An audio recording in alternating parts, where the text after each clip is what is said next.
Stay fly, stay fly. When I heard that you were coming, I was conflicted. When I heard that you were coming, I was conflicted. When I heard that you were coming, I was conflicted. And in all honesty, I didn't want you here, not like this. Being conscious about respecting people in my space.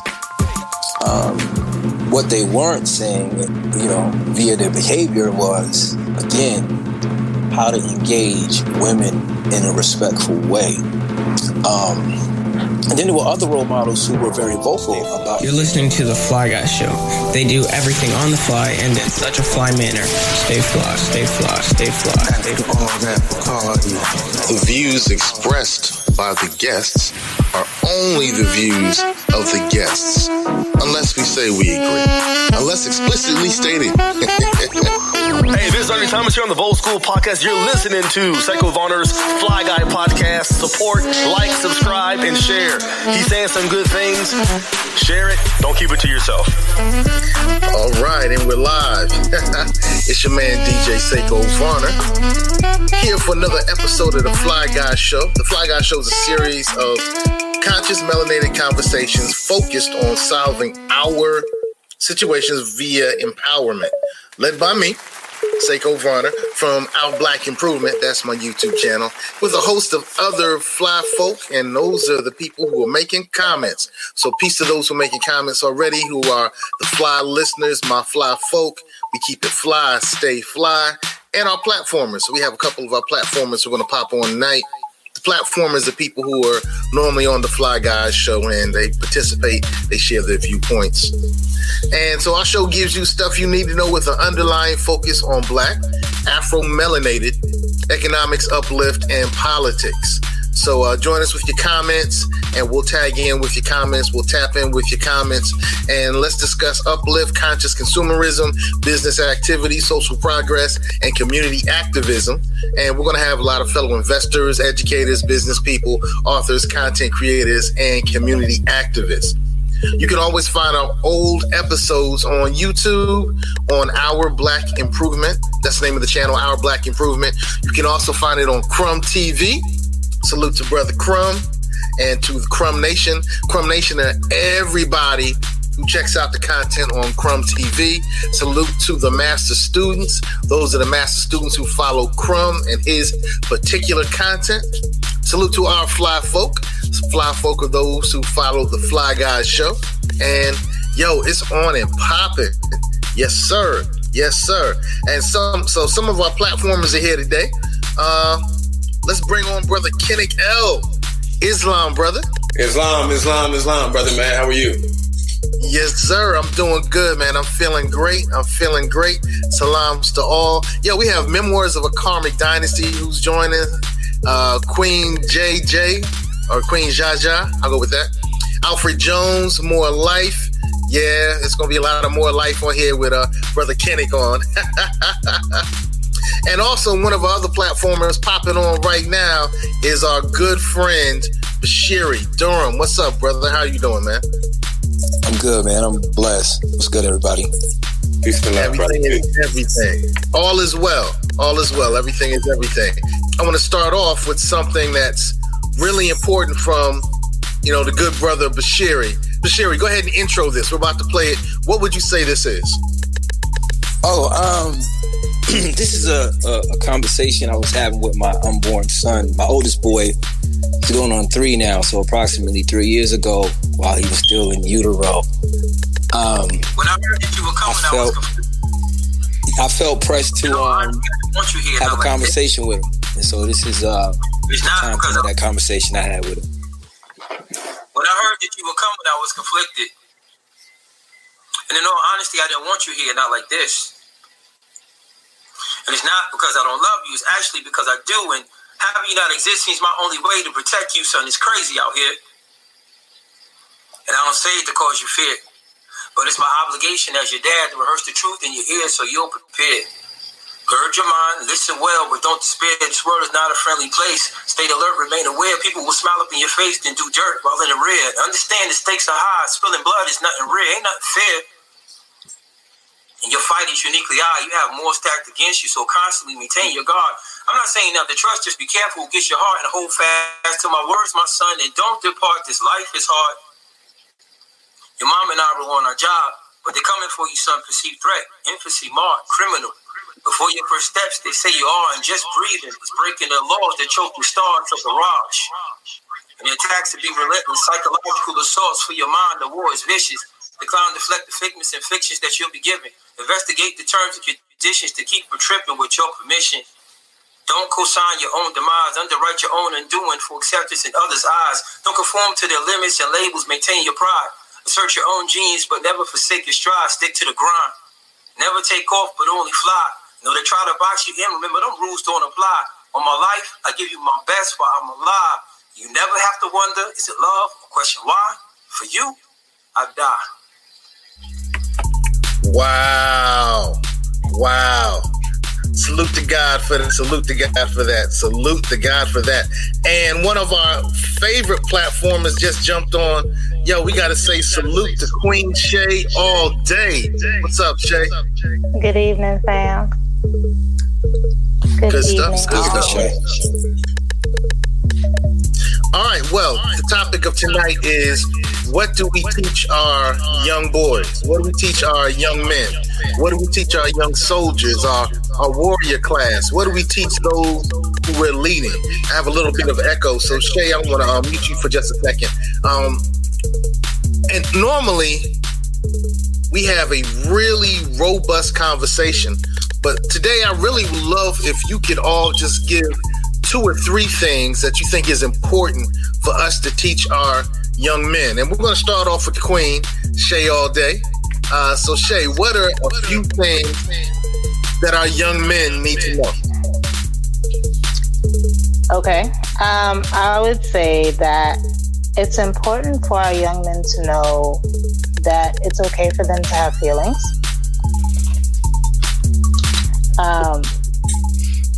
That communication and how they communicate is important, and so is their reputation.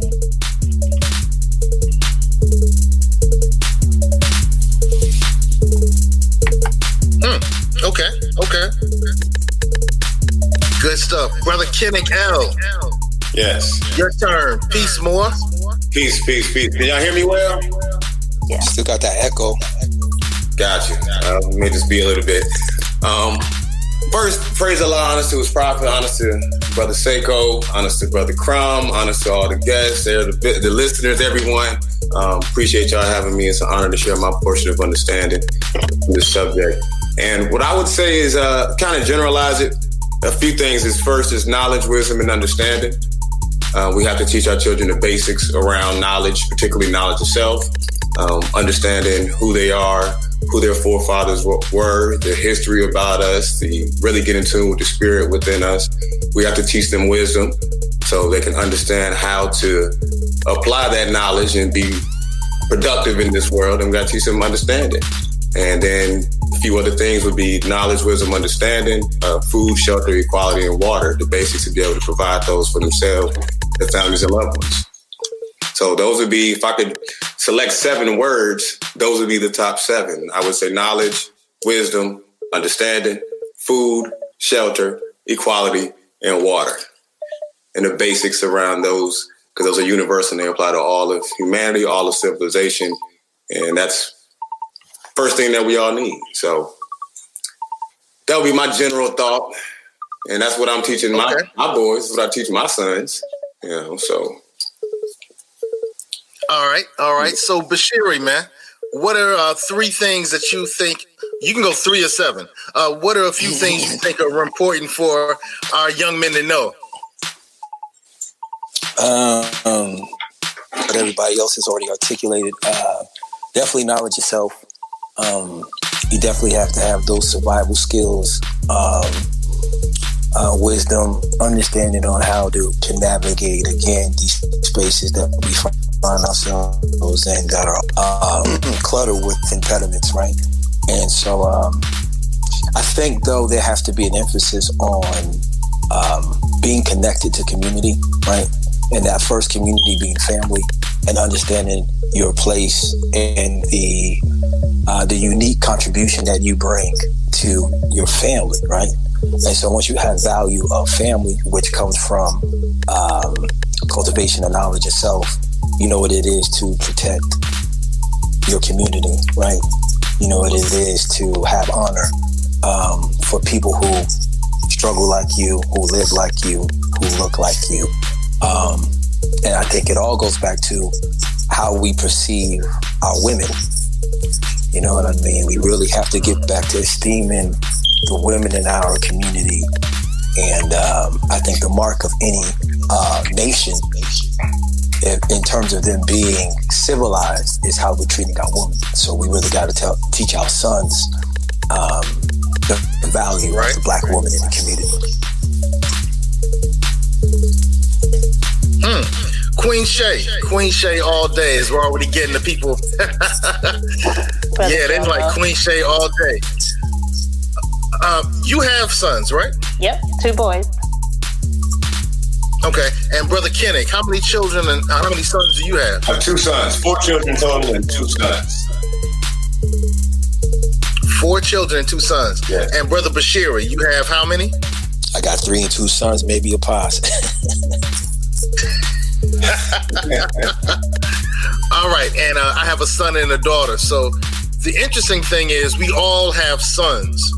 Right. And Brother Kenick, Brother Bashiri, you know, we were all raised and we were somebody's son at some point. So let's kind of talk about our experience with fatherhood, with the fathers that raised us or didn't raise us. And it may have been your uncle, it may have been a grandfather, it may have been somebody who had a father influence on you. But was there anything that you learned from those men that have influenced the raising of your son? Actually, Queen Shay, I think you can do that as well. Has there been any older men, you know, father figures in your life who have left the example that you use to raise your sons? Who want to go first? On you, Kenny. Praise Allah, I'll go first. So, honestly, my grandfather was really the primarily the role model that I had. My father committed suicide when I was 10 years old. So I grew up without having my father in my life. And like many young men, we grew up in a single parent household. So, you know, I do look to my grandfather as one, probably the strongest role model. My uncle was very active as well. However, it wasn't as many men as I probably felt like I needed. And I think that is too common in our societies, that too many of us grow up in single parent households. And, you know, during that time when I was younger, it was a strong, independent Black woman was the message that was being promoted and pushed. So many of us, we have the issue that I feel we have is a lack of trust towards older men. And I think I've shared that with a few of my elders, was that because growing up, I didn't have a man in my life, you know, consistently that was there for me. I kind of lack trust and confidence to advice from men older than me. So if you tell me something, I'll listen to you, but I don't believe you're going to be around long enough to see it through or to help me when it's time to actually apply it. So, you know, that's why I give high honor to my grandfather, because he did what he could. My uncle did what he could. But I do think that is a huge gap, that we don't have enough of that. So we need more men that are leaders in the community, that are willing to step up and help other children and other families who don't have that, who have that void in their life. And those of us that grew up in that environment can relate to them and can be that and kind of give them what we lack. So it's kind of one of the things with my upbringing that grew up and kind of shaped and influenced who I am and how I look at people and things. So that's what I would, I guess, ask all men to help others with. Man, go help somebody else, child. Man, help some of these youth that need role models. If you're doing a great job with your children, then help their peers. All right, good point. Interesting. I'm sorry that your father, self-transitioned. When you were that age. It taught me a lot about life and death. He served in the Navy, so I learned a lot about, guns and the status of grief very early in life. And it taught me that there are a lot of things that happen beyond your control. In the same way we celebrate when people are born, we got to celebrate when people die, because it's still a celebration of life. So it taught me early that death is not an enemy. It's not as bad as people perceive it to be. Ashe, and we salute your father's service to the community through the military. I tell you, we've had a lot of our veterans who has been dealing with a lot of post-traumatic stress disorder, and it's amazing to me the impact it has on the community, the suicide rates with our military veterans. You know, we have a lot of other types of veterans, educational veterans, civil rights veterans, a lot of different type veterans, but with our military veterans, oh man, the suicide rate is really high. So we thank him for all the work he did for our nation. And I'm sorry to hear that. Queen Shay, on you. So I had to really dig deep. So my father, I love him dearly. He has his struggles with alcohol, and just in general, he doesn't actively engage with the world very much. Just for an example, he called me when my first son was born, and I missed the call, and he had just called and left a message and said, call me back. And as soon as I got the message, I called him back because I thought something was wrong. Because he doesn't just call me, but he was just calling to say congratulations and check on the baby. My first, not his first grandchild, but my first kid. Or was it his first grandchild? Anyway, neither here nor there. My point being that for me, my father wasn't very active or present in my life. Available if I called him, but not present. Him and my mom got divorced when I was younger. I didn't really know my grandfather. Heard both great things about him and not so great things. So I think for me, the influences that I've had have been as I got older. I grew up with a single mother, grew up with that independent, strong woman kind of thing going on. And I'm grateful to have had good friends in college who were willing to talk to me openly and honestly just about how men perceive things. And that helped a lot with learning about men's inner life that they don't always get to share. So that's where a lot of my influence comes from. Friends, and now probably the guys in my church. Interesting. Brother Bashiri, what was your experience like? Fortunate, man. My dad is still my hero. I'm still looking up to old man, you know what I mean? Very consistent, you know what I mean? Present, you know. I talk to him almost like every day, FaceTime him. We're like in that aspect of our relationship where he's really my friend. So I was very blessed to have him, you know what I'm saying? I still do. But in hindsight though, and looking back at, you know, other ones who served as role models, they were imperfect, you know, and they had flaws. And I think to a certain degree, I've inherited some of those flaws, you know what I'm saying? Just on the strength that they were set up as authority figures in my life. And there were some things that were unquestioned, kind of a subtext, you know what I'm saying? Kind of this subculture, if you will. And I'm speaking in terms of, again, while they were teaching me things about integrity and developing a great work ethic and being conscious about respecting people in my space, what they weren't saying, you know, via their behavior was, again, how to engage women in a respectful way. And then there were other role models who were very vocal about the objectification of women to mere sex objects to slack the sexual lust and desire of the men in the community. Why am I speaking about that? Because for me, again, the cultivation of family is the bedrock of community, right? And when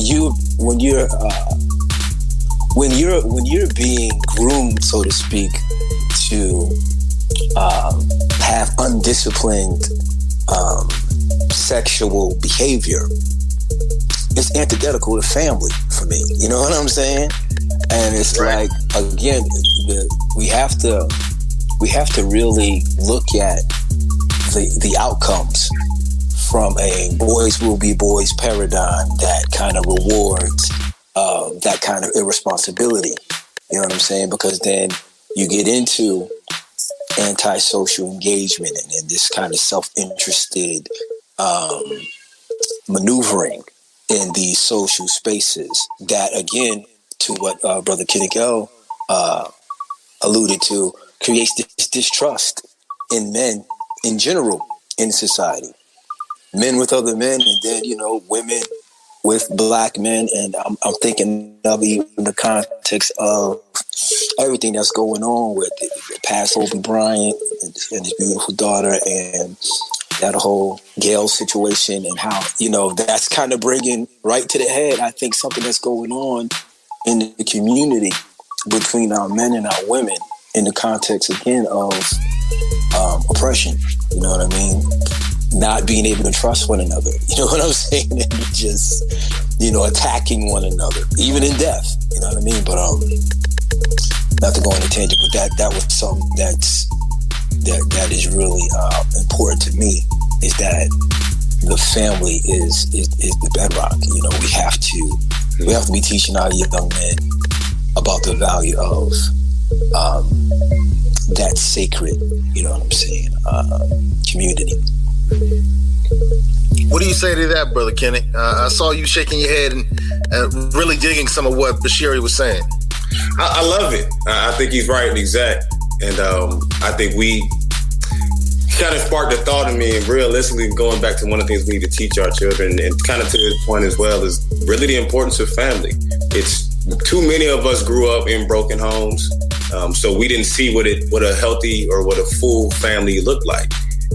Many of us didn't have a father around, so we couldn't relate to manhood. We had to learn on our own. Many of us are still learning. I know myself, some of my lessons, I've had conversations with my son and just ask him sometimes, hey man, how am I doing?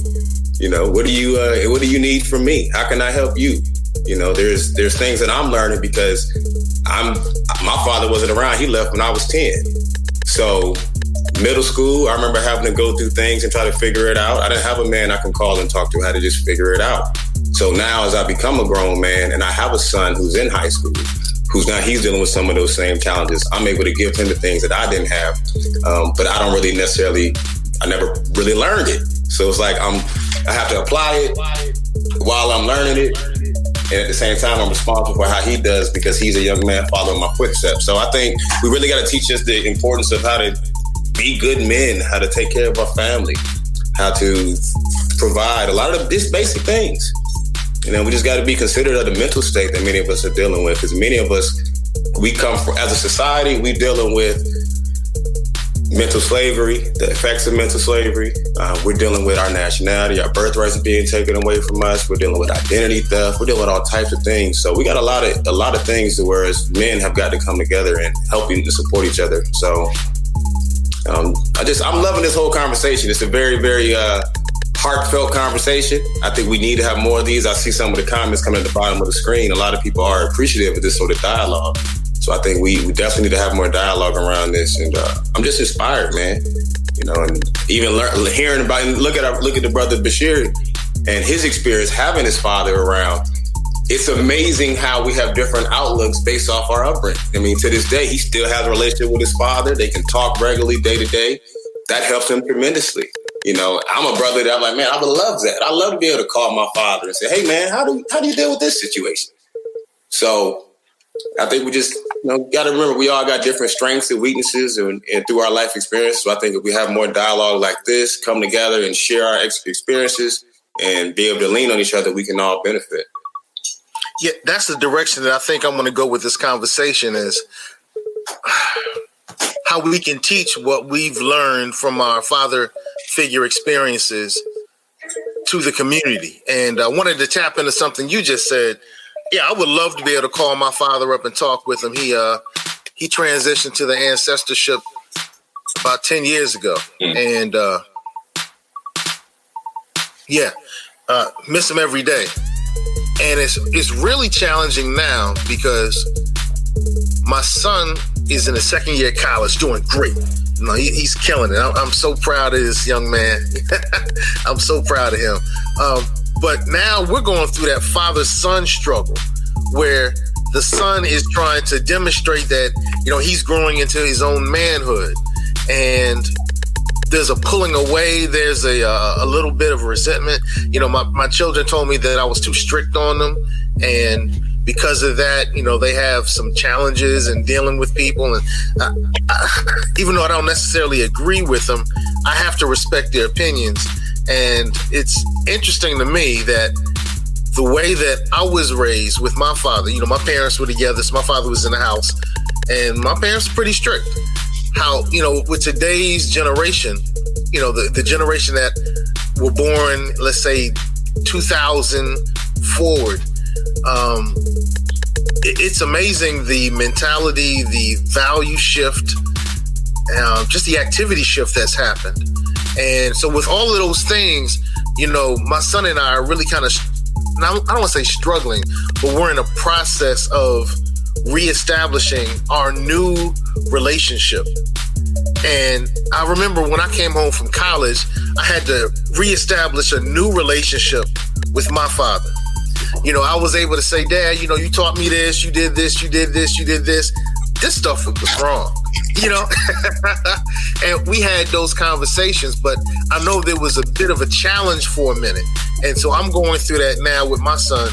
And now that my father's an ancestor, I don't get a chance to necessarily have dialogue with him in this way. So even though he visits me and, I get messages from him, I don't have the same type. I can't call him up on the phone and say, Dad, you know what your grandson just said? Or, Dad, let me tell you what your grandson just did.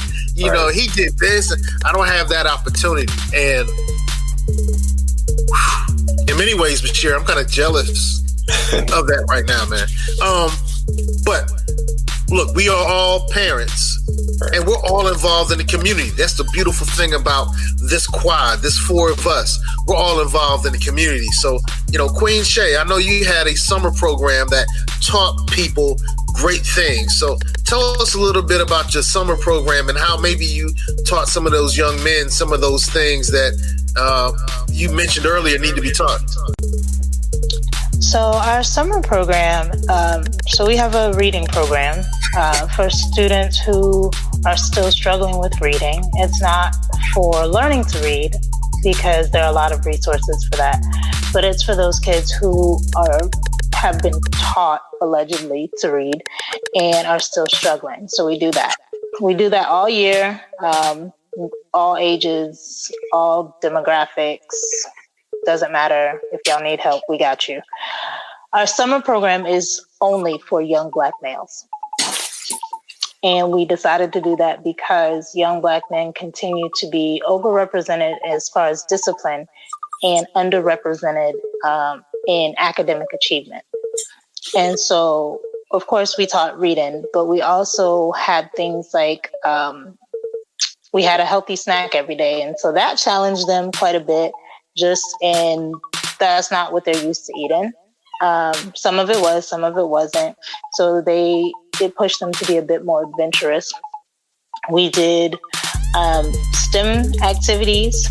And I think for a lot of, especially the older ones, being able to play without having to worry about censorship and being laughed at just for enjoying whatever they were enjoying was very freeing. We talked about a lot of different things. One of the things that I think was most interesting, especially for one of our boys, was we didn't listen to music with profanity. Mm-hmm. And so for one of our kids, the environment he comes from, I guess I shouldn't have been surprised, but I grew up really sheltered from a lot of the hardships in life. I mean, not all of them, but a lot of them. And so nobody in his family has graduated from high school. And so a lot of what we did challenged that, like finding a song that he could enjoy that didn't have profanity in it was challenging. So we just try and push boundaries and expose them to new ideas and new things and still validate their lived experiences. This year we'll definitely be focusing on some more like workforce development skills, like digital literacy, but also a stronger focus on relationship building and empathy. One of the things that I think Black men really deal with and have trouble with is being intimate, being in intimate relationship, being able to be vulnerable in front of other people, understanding their own inner self. And I know that I've talked not as much to Brother Kenick L, but I know Bashiri and Seko, y'all are pretty, what do you call it? Advanced in maturity, able to share yourselves with your families and your community.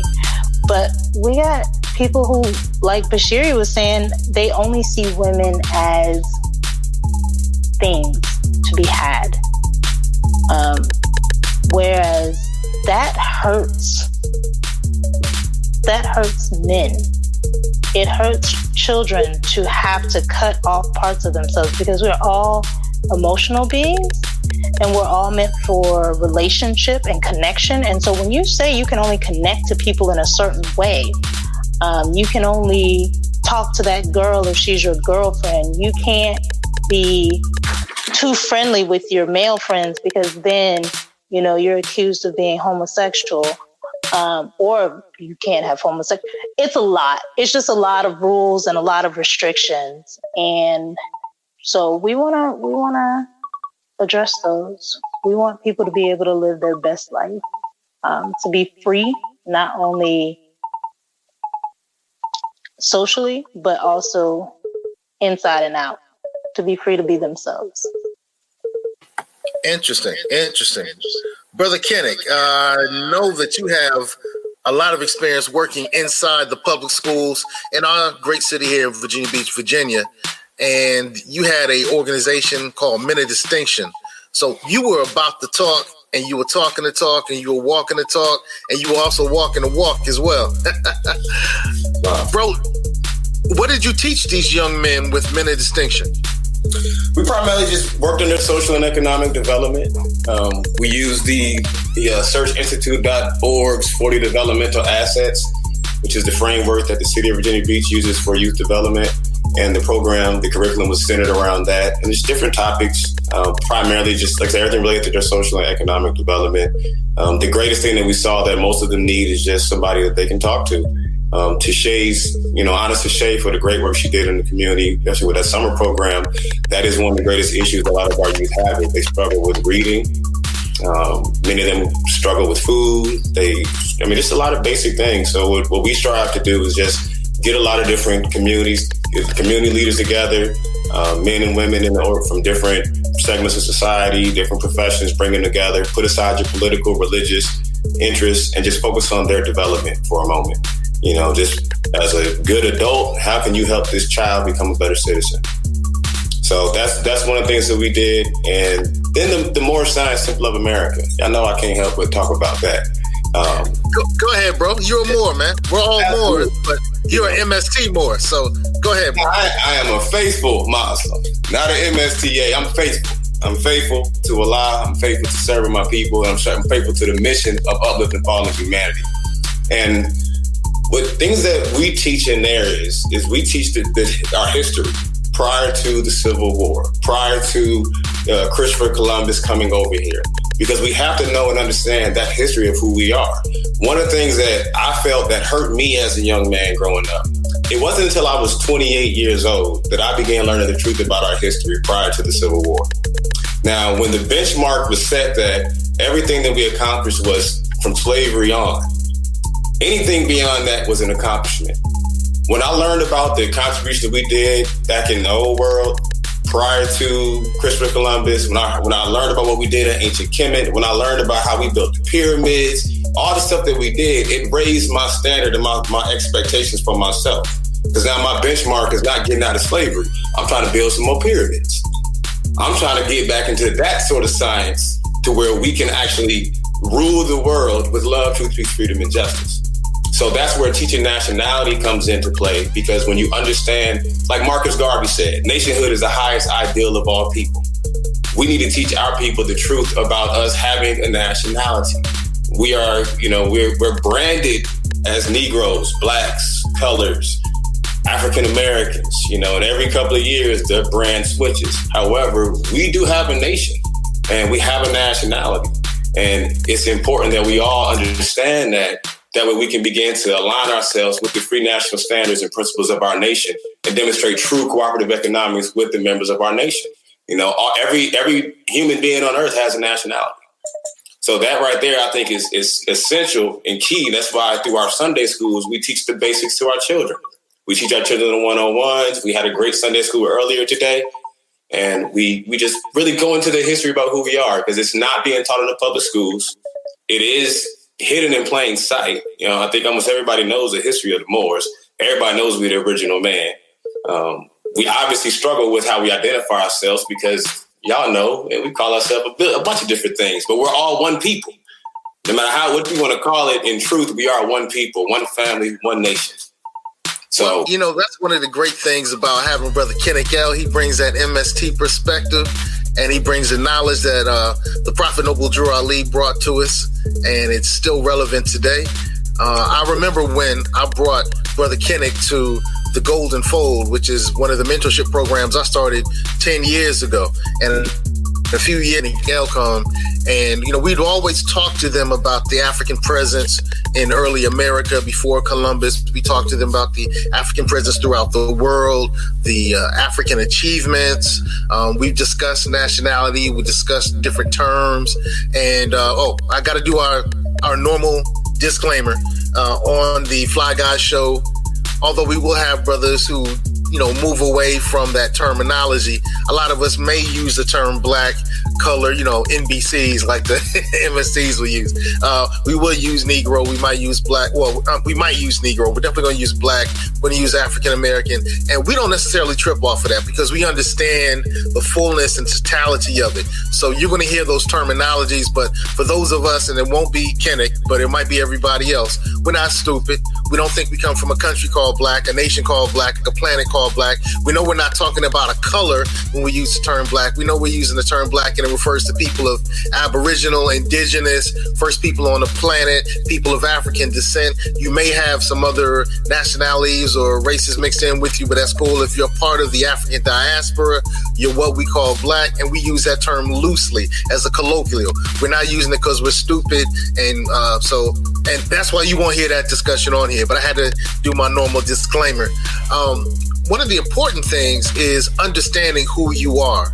Right. And not necessarily who you are simply in terms of nationality, but who you are in terms of your responsibility to the community and in your family. And so I always thought it was interesting that we teach our little girls how to become mothers. We give them baby dolls. They get doll houses, so they learn how to keep up a house, how to take care of children. We make sure that they're doing the babysitting.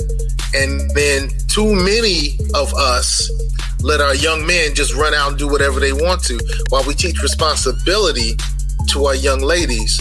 We don't necessarily teach that same responsibility to our young men. And that goes with teaching somebody who they are. When you know that who you are some of your responsibilities to find who you are in the family, the community, the nation, and race, then you grow in that movement, you grow in that knowledge, you grow in that culture that you are somebody based simply on some of your responsibilities. I guess we just lost somebody who said it was the wrong platform. Sorry to see you go. We love you. We love you. All right. So I think it's important to know who you are. Right. And so I know with Brother Kenick and the Moorish Science Temple of America, they teach who they are. Brother Bashiri and Queen Shay, we'll let Queen Shay start it off, ladies first. What have you taught your sons about who they are? So for us, our identity is rooted in our faith. We are Christians, Bible-believing Christians. I'd like to specify. I didn't always feel the need to specify that, but these days I do. If you're not following the Bible, that's not what I mean. So yeah. So our identity starts with the fact that we are created, we are loved, and because we are loved and because we are created, then we give love back. We honor God through our actions and through our heart. And so respect is really big. Allowing people to be imperfect is really big. Trying to understand why hurt happens and things like that. And that everybody's unique. Like, you're not going to be just like this person because you were made differently. And you're made exactly the way you're supposed to be made. You're not going to get all the stuff that somebody else gets because you have something that's just for you. Just like you don't get all the stuff that they get, be that blessings or punishment or what have you. In my kids' case, it's usually candy. So, yeah, our identity is deeply, deeply connected to our faith, and that's how we interact with the world.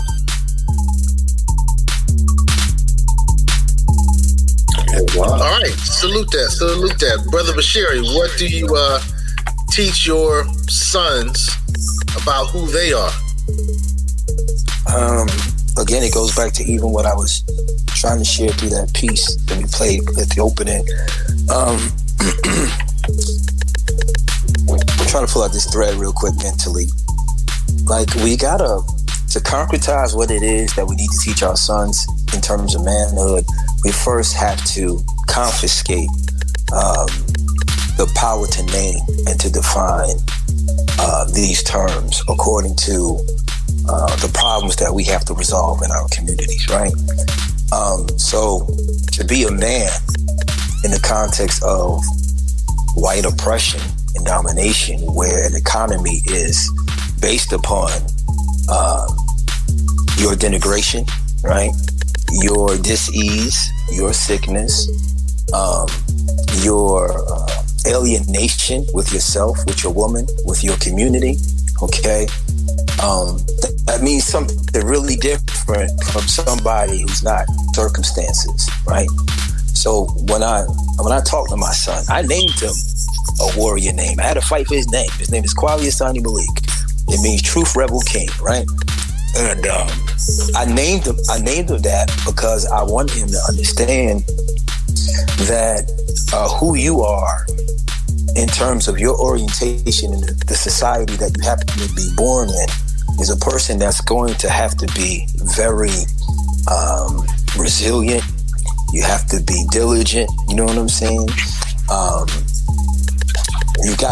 You have to be resourceful. Okay. So what I'm teaching my sons right now is to understand, again, the economy of relationships, because the real revenue are our relationships. When you're talking about trust, you're talking about building a business, you're talking about resolving issues that plague many of our communities, and you're talking about an economic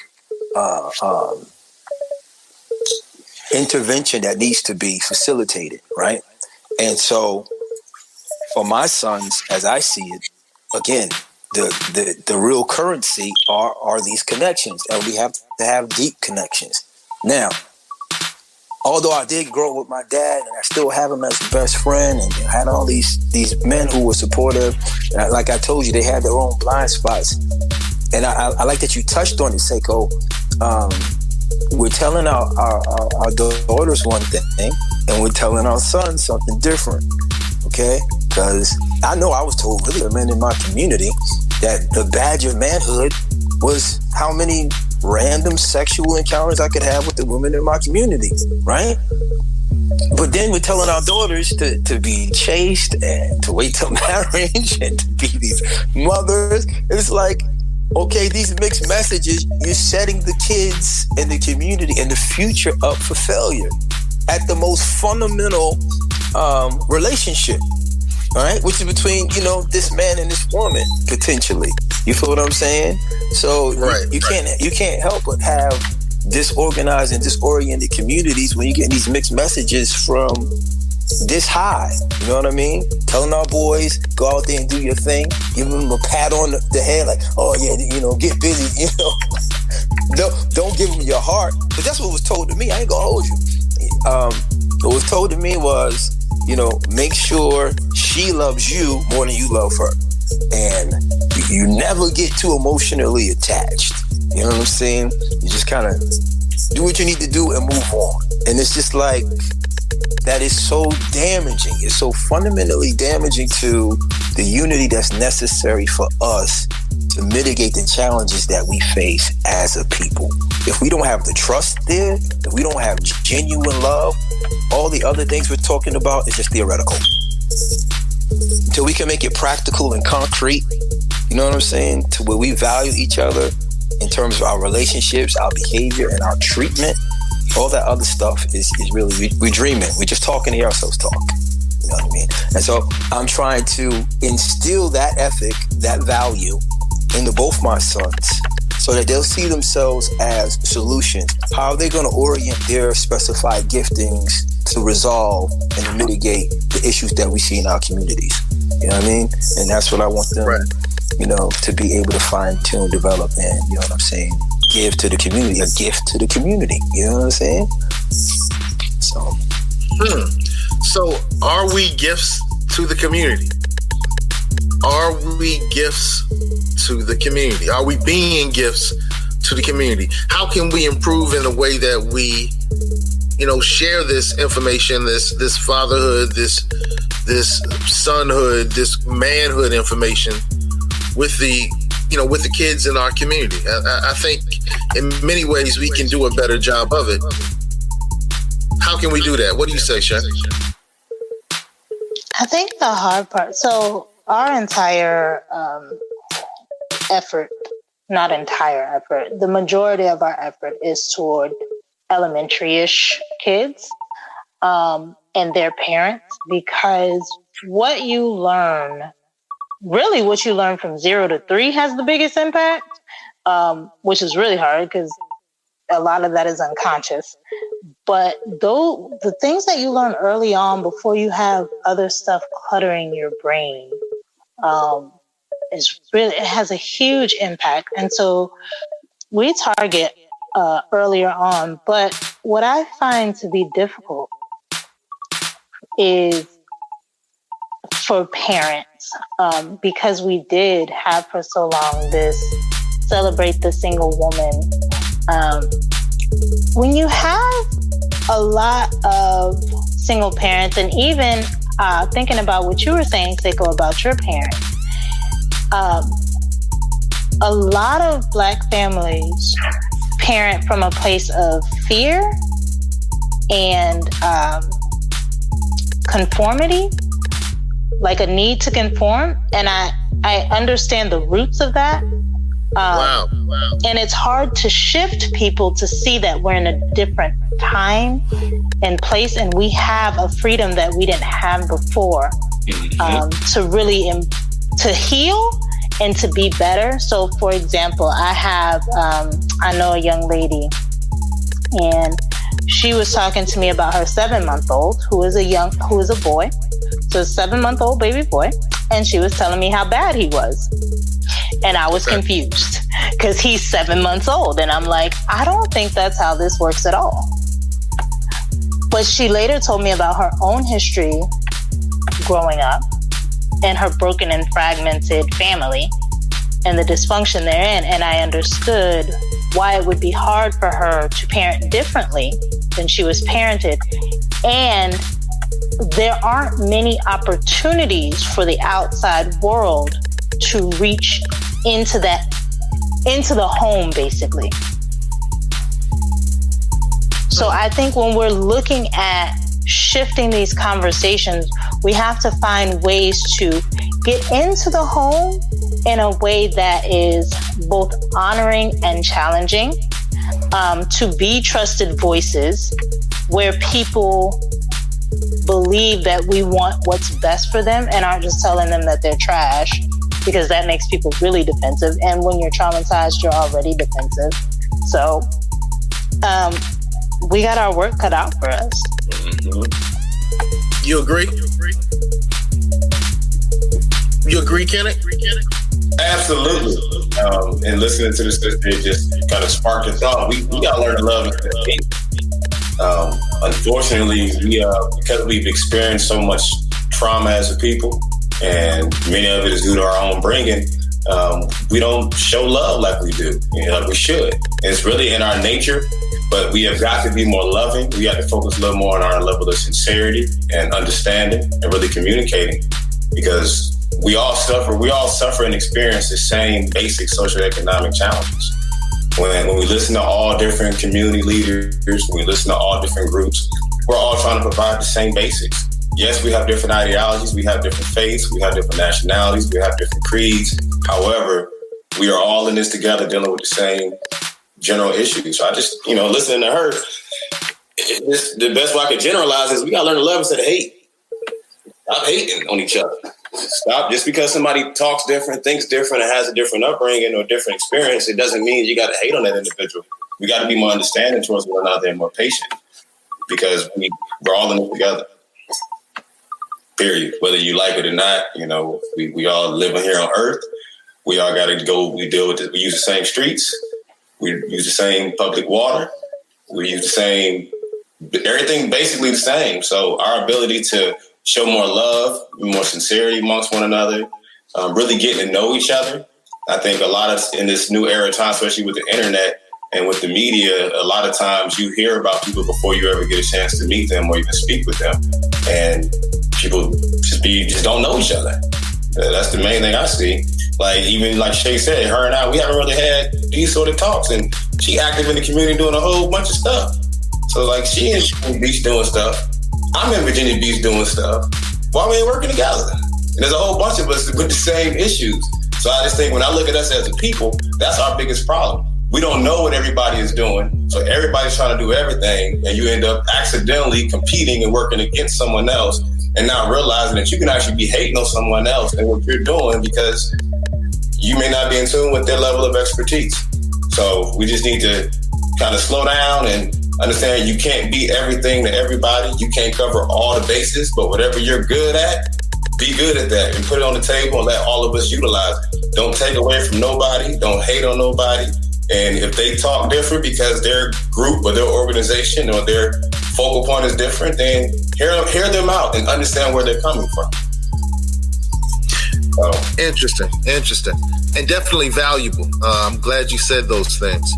I work in a school, and Brother Kenick, I know that you volunteer and you spend time in the school. Shay's in a school. Brother Bashiri and his wife are doing schoolish things with the community. So there's a school system that one of the problems with the school system is I see students who are not motivated to take the information and opportunity that the information provides and do anything with it.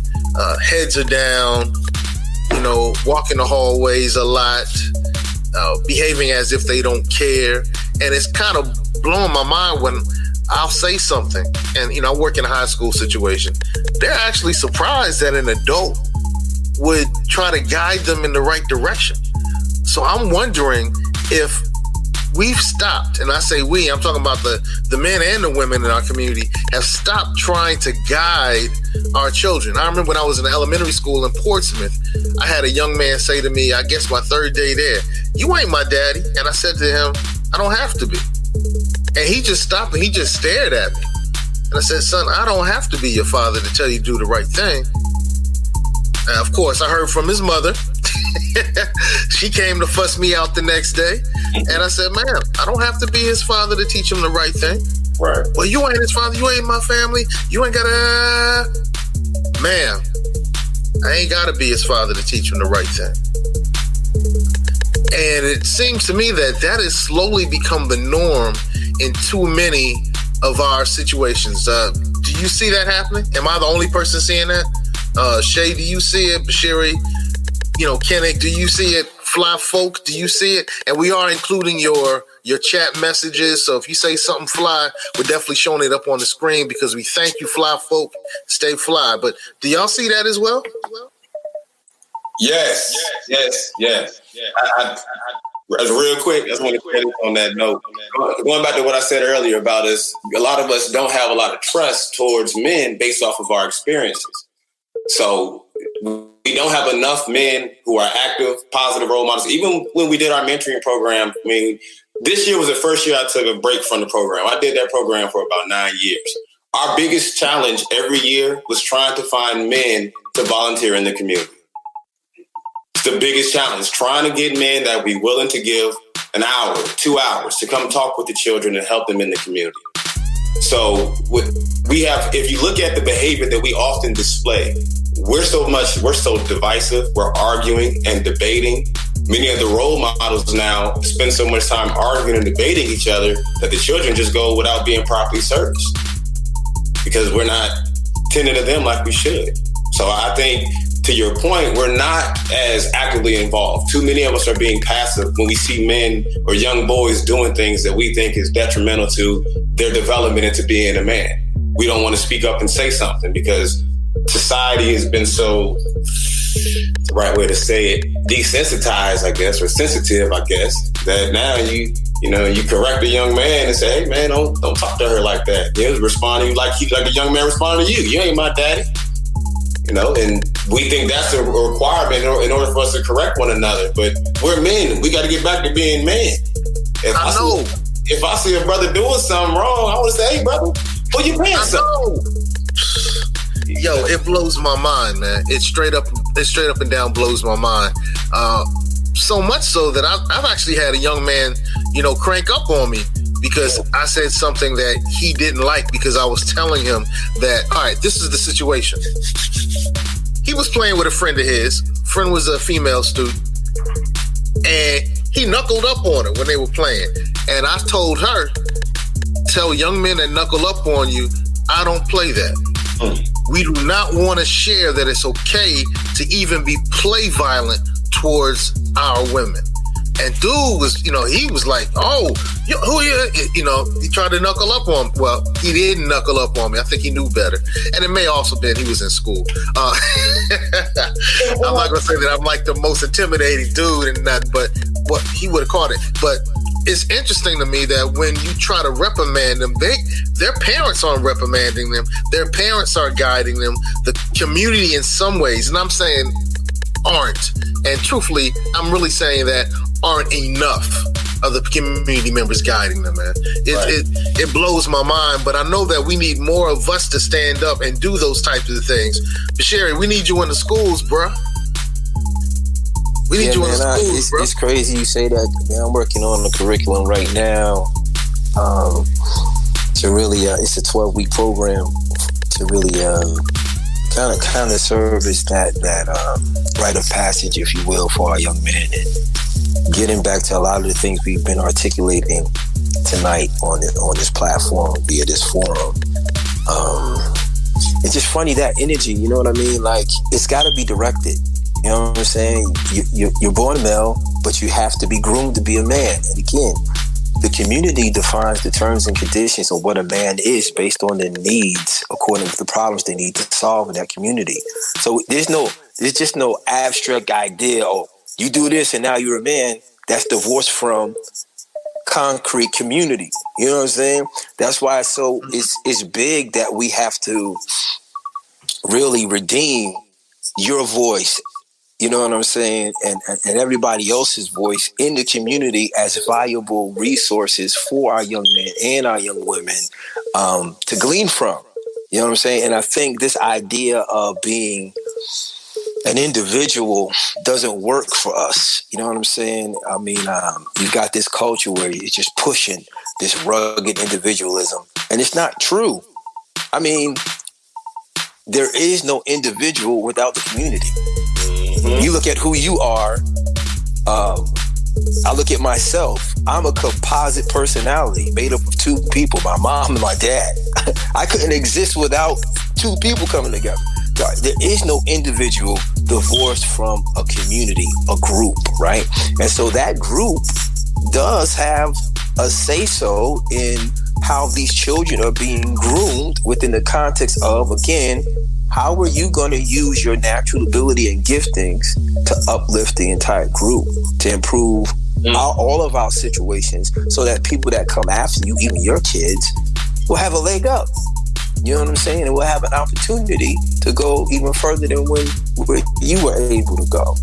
But if we don't have the trust there, if we're at each other's necks, you know what I'm saying? If we don't have the humility to say that maybe somebody has a different perspective that may be valuable, that I could use, you know, we're just talking. You won't get nothing done. You know?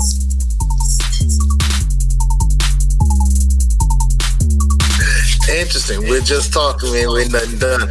Yo, we reached about an hour into this live, and you know, let's give some last thoughts. I want to salute all the people who've been dropping comments, all the fly folk who've been dropping comments. Stay fly. Shay U's in the house. Whenever Shay U and Jomo Jenkins pops up, I know it's going to be lit. It's going to be lit, and it has been lit. So, yeah, let's give some last thoughts. So, you know, Brother Kenick, what are some last thoughts, some things that we can teach our young men? And the great thing is, anybody watching this video can watch the comments, listen to what we've said, and walk away with some jewels. Yeah. The first thing I would do, encourage them to learn to love instead of hate, teach them to be themselves, to understand that they had a higher self and a lower self, understand the history about who we are as a people, understand how powerful their thoughts are, how powerful their mind is, to know that they have to believe in their capacity to think themselves out of any situations and solve any problem that they have, and not to be victims in this world. Regardless of what you deal with, no matter your circumstances, you can always improve, you can always grow, you can always move up. So that's the main thing I would teach them and instill in them, is to learn about yourself, know that you're great, you're much greater than you realize. And you got to have a positive attitude. You got to think positive thoughts, and you have to be the change that you desire to see in the world. And love everybody, and honor everybody, but don't take no nonsense either. Queen Shay all day. Queen Shay all day. What do you say, Queen? What do you say? I would say that as adults who care about kids, figure out what your kids need to feel safe, and push through whatever hard stuff you're dealing with to provide them with that safety. And then directly teaching our kids that what's happening right now isn't what's happening always. Teach them the long game, teach them the long-term plan, teach them that they don't only exist for right now, but they exist for ever, really. Because whatever they do, whoever they are, that's going to leave a lasting impact.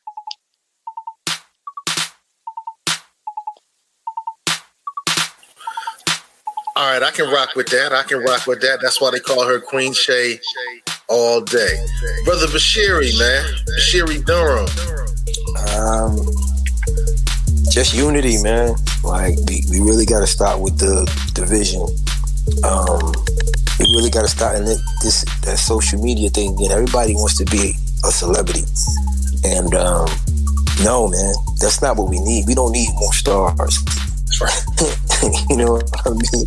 We need people that's going to get in here and work and create culture, create value. You know what I'm saying? And so I would probably want us to instill in our young men, our young women, that again, they are the solutions. They need to be thinking creatively to remedy and to mitigate many of the issues that we face as a people. And we need to instill in them that they're valuable, right? Their voices matter, their perspectives matter, and we need to exhibit that behaviorally as adults. I see so many adults disrespecting other adults in front of these kids, and it's just like, what you think they're gonna do with that? They see you embodying nothing but disrespect, no kind of regard, you know what I'm saying, for another adult, you know, in the same spaces, you know what I mean? It's just like, oh, well, dang. If that's how y'all carry it, I'm going to take it to the nth degree. You know what I mean? Right. You know, it's kind of like what we whisper, they'll shout. You feel what I mean? They only going to amplify, you know, what they see us doing. And so we got to be not just talking it. We got to be out here really embodying where we want or endeavor our children to go. So it starts with us. Last thing, there's this study called epigenetics. If you guys aren't familiar with it, get into it. It kind of speaks about the environment that we cultivate even before a child comes out of the womb. They're learning inside. They're taking notes on what kind of environment they're about to be born into. You know what I'm saying? And so it speaks to how we need to just be cognizant of what we're saying, our energy, our tone, our behavior. You know what I mean? Is it something that's going to be able to build, or is it going to be something that's going to be detrimental? Am I building or am I destroying? Ask yourself that anyway. Right, man. Hey, we talked about epigenetics last week. We had brother Chef Jacoby Ponder on with us last week. Matter of fact, last week a lady called me a boule in sheep clothing. But we talked about epigenetics last week, and the concept was get out of your cotton picking mind. Stop thinking like a slave. And we had brother Jacoby Ponder on. So on YouTube land, you can check that out.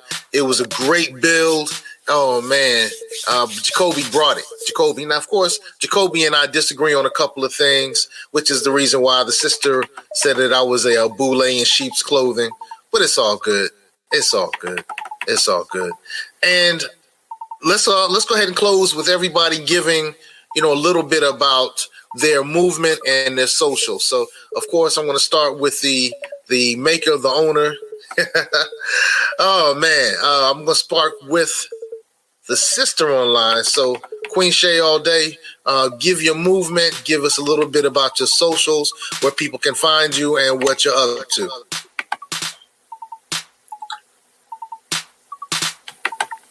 Thank you.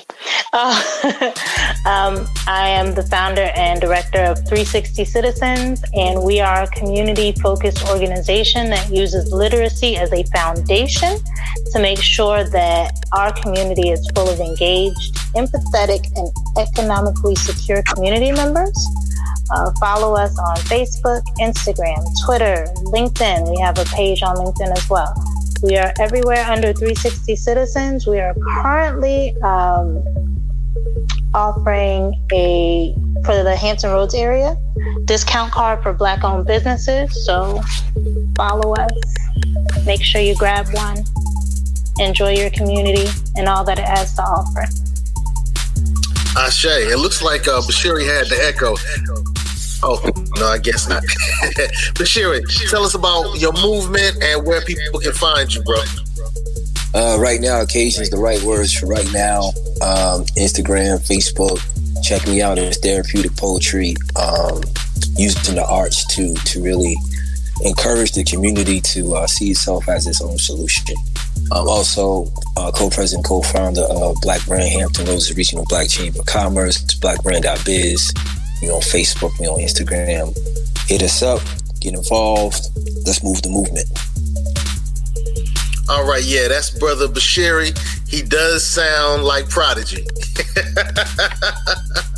We caught that a lot the last time. He does sound like Prodigy. All right, and brother Kenick, man, where can people get? By the way, Kenick, man, I know there was a controversy that you were caught up in last year, 2019. I'm glad to see that you came out of that strong. All right. So, brother Kenick, where can people find you and what's your movement?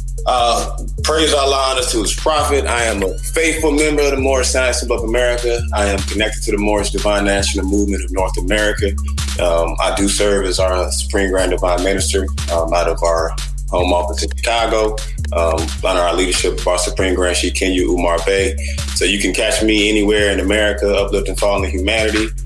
Do a lot of work here in Virginia, obviously. Every Wednesday in Virginia Beach, we have a civics and law class at right next to 977 Rion Drive, right next to the Desmond's vegan soul food. I always get the name off, but you can catch us over there. Upcoming, you can catch me. I'll be at Christian Way Ministry on March 21st. We are having a speaking engagement. It's actually on the power of thought. You can go to Eventbrite and just put in power of thought, and you can get tickets to that event. Be a lot of different guest speakers and a lot of guests to be out there. You can catch me at one of the temples. We have multiple temples here in Virginia. Fridays, we have meetings in Virginia, in Norfolk, at Conscious Planet, 2718 Granby Street, under the leadership of our Grand Sheikess Camille L. You can catch us in Newport News at 5002 Jefferson Ave. And with our Grand State Temple, under the leadership of our Grand Sheik and our Grand Governor and our Supreme Grand Historian, Corey Lende L. We also have a location in Chesapeake where we teach out of. Next Sunday, we just catch me on Facebook, Kenick L. Kenick L Speaks is another page. I would keep going, but I don't want to take the next 10 minutes talking about everything we're doing. But I'm doing a lot of different things. I'm very active, and anything I can do to help and support any of you, count me in. I do have a race pride. I love our people, and I believe our condition can improve. So I'm here to serve. Ashe. And I'm your man, Seko, DJ Seko Varner. You can catch me in the mix on my various platforms. You can check out some of my mixtapes. You can check out a lot of the great things that I'm doing.